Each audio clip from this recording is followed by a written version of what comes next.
Māori in their settlements.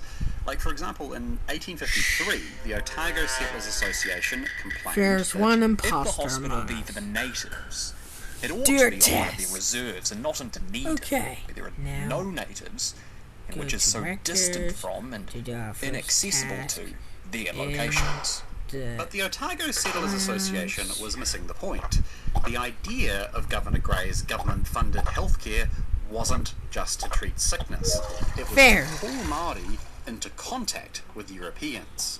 Told you there was going to be a catch, because there always is.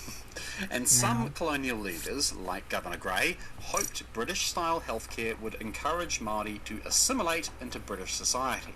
But Māori were often very wary of hospitals, Yeah. and that was a fair call.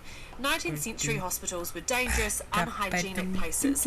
Until the 1870s, surgeons didn't even wash their hands.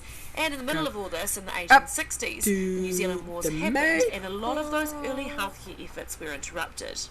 By the 1890s, there was a new generation of leaders taking on the challenge of Māori health, especially a group called the Young Māori Party. The Young Māori Party were a bunch of Māori men who'd graduated from the Anglican Mission School, Te Aute College in Hawke's Bay. Many of these guys went on to become lawyers and doctors.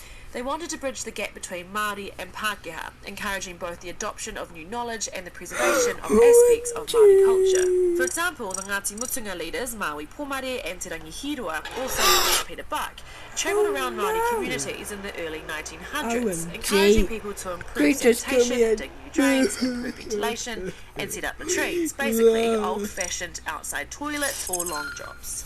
And when a At least I got 46 extra latrines were a beans, Pākehā invention with no role in the Māori world, he didn't